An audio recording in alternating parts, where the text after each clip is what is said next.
तो आज की मेरी वीडियो जी एफबीआर के मतलब कि एफबीआर में भर्ती किस तरह से होती है। भर्ती आई हुई है, इसकी लास्ट डेट आई थिंक 25 मई है जी इसकी लास्ट डेट। और इसमें बहुत से लोग अप्लाई कर रहे हैं, बहुत सी भर्तियां आई हुई हैं, कुछ 400-500 के करीब भर्तियां हैं जी। तो सबसे पहले क्राइटेरिया सुन लीजिए जी, इसमें सिपाही भर्ती हो रहे हैं, ड्राइवर भर्ती हो रहे हैं और नायब कासद भर्ती हो रहे हैं। 3 किस्म की भर्ती है जी।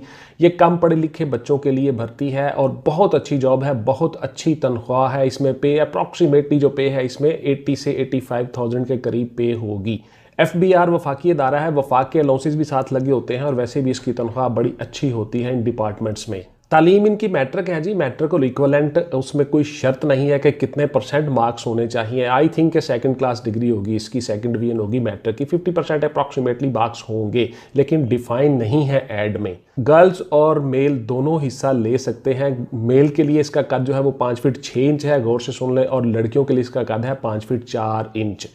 मर्दों की जो चेस्ट है वो 32 साढ़े 33 इंच होगी, औरतें और इससे मुस्तस्ना होती हैं। और इसके साथ साथ आपकी जो नज़र है वो 6x6 होनी चाहिए, विद आर विदाउट ग्लासेस। 18 से 25 साल आपकी एज होगी जी। जनरल एज रिलैक्सेशन 5 साल है, इस तरह से 18 से 30 साल इसकी उम्र हो जाएगी।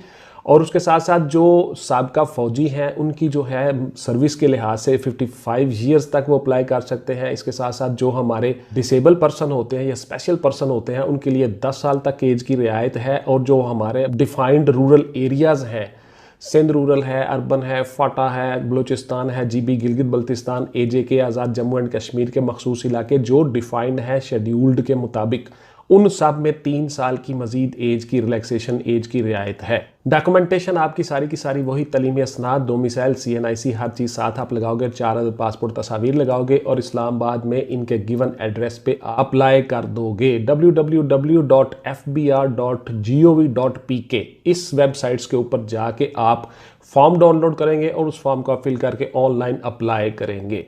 आखिरी तारीख इसकी 25 मई है जी, 25 मई इसकी आखिरी तारीख है और फॉर्म डाउनलोड करके आप उसमें अप्लाई कर दोगे। बहुत अच्छी जॉब है और इसके जो जितनी अकलियतें हैं हमारी वो भी अप्लाई कर सकती हैं। उन सबको भी DCO ऑफिस से फॉर्म मिलता है जिसमें अकलियतें डिफाइंड होती हैं, एक सर्टिफिकेट होता है, उससे वो अप्लाई कर सकते हैं। इसमें जो कंस्टेबलान है और लेडी कंस्टेबलान है वो गौर से सुन ले जी, यूनिफॉर्म जॉब है। और इसमें जो कंस्टेबल वो सारे के सारे जो है वो मैट्रिक और इक्वलेंट है। और जो ड्राइवर साहिबान है वो प्राइमरी पास चल जाएंगे। बहुत अच्छी खुशखबरी है जी आप लोगों के लिए। ड्राइविंग लाइसेंस आपके पास होना चाहिए, उसमें कोई शर्त नहीं है कि LTV हो या मोटर कार मोटर लाइसेंस हो, HTV हो, सिर्फ ड्राइविंग लाइसेंस लिखा हुआ है वो आपके पास हो। उसके बाद ड्राइविंग रूल्स आप जानते हो और प्राइमरी पास हो, आप ड्राइवर भर्ती हो सकते हो।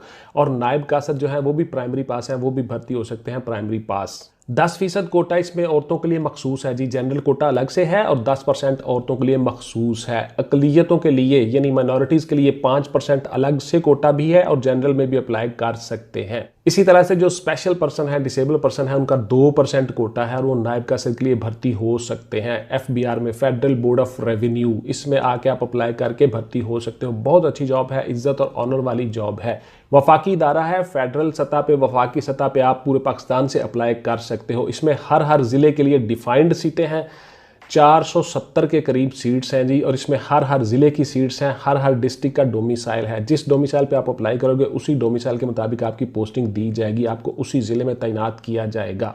फेडरल बोर्ड ऑफ रेवेन्यू में आपने जॉब करनी होगी, यूनिफॉर्म जॉब है, बहुत अच्छी जॉब है। ऑफिसर के साथ आपने जाना होता है, काम करना होता है। जो बंदे रेवेन्यू नहीं देते, टैक्स वगैरह नहीं देते, उन सबको आपने पकड़ना होता है, उनके खिलाफ कार्रवाई करनी होती है। गवर्नमेंट की जॉब है, बहुत अच्छी जॉब है। उसके साथ साथ जी जो मजदूर है हमारे अफराद, उनके लिए मैंने आपको बता दिया। डिसेबल पर्सन, हमारे स्पेशल पर्सन 10 साल उनके लिए रियायत है एज में। बेवा है, शहीद का बेटा है, उसके लिए अलग से 3 साल की एज में रियायत है। साबका मुलाजिम है, फौजी हैं, वो 55 साल तक अप्लाई कर सकते हैं। अब मैं आपको बताता हूँ जी आपने किन किन मराहिल से गुजरना है। तो देखिए सबसे पहले आपका होगा जी फिजिकल मेजरमेंट। फिजिकल मेजरमेंट पे आपका कद, चेस्ट, छाती, नज़र शज़र हर चीज़ मेजर कर ली जाएगी। इसमें दौड़ नहीं है, पुशअप चिनअप्स नहीं है, लेकिन मुमकिन है कि एन मौके के ऊपर वो लोग आपसे पुशअप वगैरह लगवा के देख लें, थोड़ी रनिंग करवा लें ताकि आप फिजिकली फिट हो, कोई हड्डी शड्डी तो डैमेज नहीं वगैरह वगैरह। इस तरह की ऑन स्पॉट चीज़ें होती हैं, लेकिन जो ऐड आई है उसमें इस तरह की कोई चीज़ दर्ज नहीं है। तो आपके लिए जो खुशखबरी है जी।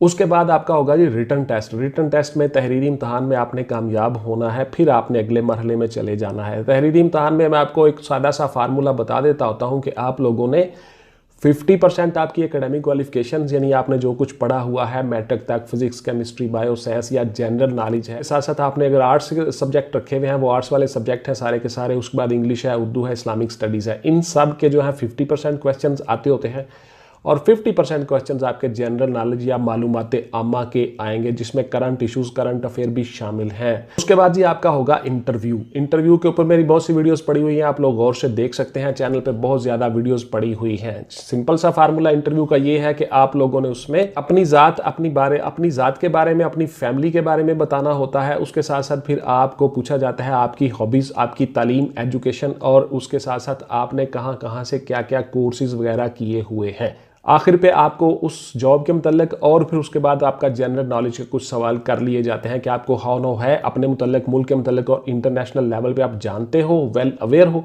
ये होता है आपका शॉर्ट सा इंटरव्यू। उसके बाद फिर आपकी फाइनल सिलेक्शन हो जाएगी, शॉर्ट लिस्टिंग हो जाएगी और आपको ऑफर लेटर मिल जाएंगे। उसके बाद जी आपका होगा मेडिकल, जो डिपार्टमेंट खुद करवाएगा, वो मैं आपको बता चुका हूँ बहुत सी वीडियोज़ में, डिपार्टमेंट खुद करवाता है। उस मेडिकल से आपकी तनख्वाह और पे शुरू होती है और आपकी सीनियरिटी शुरू होती है। तो इस तरह से आप FBR में भर्ती हो जाते हो। उसके बाद जी आपकी आ जाती है ट्रेनिंग। आपकी ट्रेनिंग जो है वो 4 से 6 माह के दरमियान में होगी। FBR के जो स्कूल्स हैं, ट्रेनिंग स्कूल्स, वहाँ पे होगी। मोस्ट प्रोबेबली इस्लामाबाद में आपकी ट्रेनिंग होगी। उसके बाद जी आपके जो है पे स्केल, वो गौर से सुन लीजिए। नायब कासद का जो पे स्केल है वो 1 है जी। नायब कासद 1 पे स्केल में आएगा। उसके मुताबिक उसकी तनख्वाह एडजस्ट होगी। मेरे अंदाजे के मुताबिक प्रोबेबली इसकी तनख्वाह जो 40-50 हज़ार के करीब होगी। FBR में बहुत अच्छी पेज, बहुत अच्छी तनख्वाहें हैं और वफाकी इदारा है, वफाक का अलाउंस भी साथ लगा होता है, इसलिए वहाँ पे तनख्वाहें थोड़ी सी ज़्यादा हैं आम रूटीन के बाकी डिपार्टमेंट्स की निस्बत। उसके बाद जी आपका जो ड्राइवर है, ड्राइवर हजरात, वो सारे के सारे जो है वो ग्रेड 4 में आएंगे जी। BPS, बेसिक पे स्केल, BPS को कहते हैं, उसमें ग्रेड 4 में आएंगे। ग्रेड 4 में उनकी तनख्वाह जो है अप्रॉक्सीमेटली मेरा ख्याल है 50 हज़ार तक, 50-55 हज़ार तक उनकी तनख्वाह जो है वो फिक्स हो जाएगी। उसके बाद जो आपके कंस्टेबलान और लेडी कंस्टेबलान हैं, उनका बेसिक पे स्केल जो है वो BPS 5 है। BPS 5 में वो अप्लाई करेंगे, वो भर्ती होंगे और BPS 5 के मुताबिक उनकी तनख्वाह होगी, बहुत अच्छी तनख्वाह होगी। अप्रॉक्सीमेटली 50 से 60 हज़ार के दरमियान की तनख्वाह कहीं पे एडजस्ट होगी। अगर उनके अलाउंसेस होते हैं वफाक की तरफ से तो तनख्वाह जो है 70-80 हज़ार के करीब भी हो सकती है। बहुत अच्छी पे है जी इनकी। FBR में भर्तियां हैं और आपको मैंने सारे का सारा शेड्यूल, क्राइटेरिया बता दिया, कहाँ कहाँ से कौन कौन से लोग भर्ती हो सकते हैं, कैसे कैसे अप्लाई कर सकते हैं, फॉर्म कहाँ से मिलने हैं, वेबसाइट मैंने आपको बता दी। फिर से गौर से सुन लें, www.fbr.gov.pk, इस वेबसाइट पे जाके आप फॉर्म डाउनलोड करोगे और आप ऑनलाइन अप्लाई कर दोगे। जब आप इंटरव्यू के लिए जाओगे या रिटन एग्जाम के लिए जाओगे तो आपके पास 2 या 3 कॉपियाँ, अटेस्टेड फोटो कॉपियाँ आपके तमाम डॉक्यूमेंट्स की और 4-4 तस्वीर आपके साथ फाइल में लगा के आप लेके जाओगे। फॉर्म में भी लिखा हुआ है इंस्ट्रक्शंस टू द कैंडिडेट, वहाँ पे भी ये सारी चीज़ें लिखी हुई हैं कि आप लोग ये करोगे। तो आप अपने डॉक्यूमेंट्स साथ लेकर जाओगे, ओरिजिनल भी और फोटो कॉपीज़ भी, जब आप इंटरव्यू के लिए जाओगे। अब मैं आता हूँ जी आपके सवालात की तरफ। बहुत से बच्चे बहुत दिनों से सवाल कर रहे थे FBR की वीडियो बना दे सर, FBR की वीडियो बना दे। तो FBR की वीडियो जी गौर से सुन लें, एक एक जुमला स्किप मत कीजिएगा, मैंने बड़ी ध्यान से तवज्जो से आपके लिए वीडियो बनाई है। आपका सवाल होता है जी मोस्ट प्रोबेबली कि क्या हम FBR में भर्ती हो के तो सर घर आ सकते हैं? बिल्कुल आप घर आ सकते हैं, आपको कैद में नहीं चले जाते हो, आपको घर आना होता है और आपने उसी तरह रूटीन में इसकी ड्यूटी करनी है। 8 घंटे इसकी ड्यूटी होगी, सुबह 8 से लेकर 4 बजे तक, और दूसरी शिफ्ट होगी 4 से रात 12 बजे तक, और तीसरी शिफ्ट होगी 12 से लेकर सुबह 8 तक। जिस भी शिफ्ट में आप काम करना चाहो आप काम कर सकते हो, उसके बाद फिर आप घर आ सकते हो। FBR क्या करती है जी बेसिकली? सर ये ज़रा बता दीजिएगा प्लीज़, इसकी जॉब डिस्क्रिप्शन क्या होती है? तो देखिए FBR की जो जॉब डिस्क्रिप्शन है वो ये है कि आप लोगों ने, जो लोग टैक्स पे नहीं करते, उन पे रेड्स करने होते हैं, उनको पकड़ना होता है और वो उनके खिलाफ कार्रवाई करनी होती है। आपकी अपनी FIR नहीं होती, आपने FIR लोकल पुलिस के ज़रिए से ही करवानी होती है। और उनको उसके साथ साथ जो बैंकिंग डिफ़ॉल्टर होते हैं, या जो रेवेन्यू, या जो इनकम टैक्स, या जो वेल्थ टैक्स, यानी कि जितने डिपार्टमेंट रेवेन्यू के अंडर आते हैं, फेडरल बोर्ड ऑफ रेवेन्यू, जितने डिपार्टमेंट आते हैं, उन सब डिपार्टमेंट के जो नादहिंदगान है या डिफ़ॉल्टर हैं, उनके खिलाफ आपने कार्रवाई करनी होती है। सिंपल सा फार्मूला है। उसके साथ साथ आपकी ड्यूटीज़ हो सकती हैं ट्रेनिंग सेंटरों में, हो सकती हैं आपके फेडरल बोर्ड ऑफ रेवेन्यू का जो डायरेक्टोरेट है इस्लामाबाद में, वहाँ पे आपकी ड्यूटी हो सकती है, लाहौर में हो सकती है। उसके साथ साथ अफसरान के साथ आपकी ड्यूटी हो सकती है इन्वेस्टिगेशन विंग में, हो सकती है ऑपरेशन विंग में, हो सकती है। दो तरह से ये काम कर रहे होते हैं एफबीआर वाले, एक आपका ऑपरेशनल सिस्टम होता है और एक आपका इन्वेस्टिगेशन वाला सिस्टम होता है। आप इन्वेस्टिगेट करते हो मामलात को, वो अफसरान के साथ आपकी ड्यूटी होती है।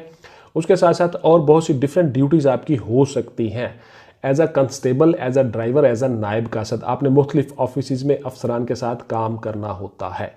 ट्रेनिंग सर कितने अरसे की होती है? आपकी ट्रेनिंग होती है जी 4 माह, 4 से 6 माह के दरमियान में आपकी ट्रेनिंग खत्म हो जाती है। 4 माह में हो सकती है, 5 माह में हो सकती है, 6 माह मैक्सिमम हो सकती है। इस ट्रेनिंग के बाद फिर आप फील्ड में आ जाते हैं और मुख्तलिफ काम, मुख्तलिफ ड्यूटियाँ, मुख्तलिफ टास्क आपको दे दिए जाते हैं। अप्रॉक्सीमेटली आपकी 4 माह ट्रेनिंग होती है जी। क्या हमें छुट्टी मिलती है? जी बिल्कुल जी, आपको छुट्टी मिलती है as per schedule government jobs के मुताबिक, लीव रूल्स के मुताबिक, 81 के लीव रूल्स हैं उनके मुताबिक आपको छुट्टी मिलती है। आपको कैजुअल लीव अलग से मिलती है, लॉन्ग लीव अलग से मिलती है और पेड लीव अलग से मिलती है, विदाउट पे लीव अलग से मिलती है।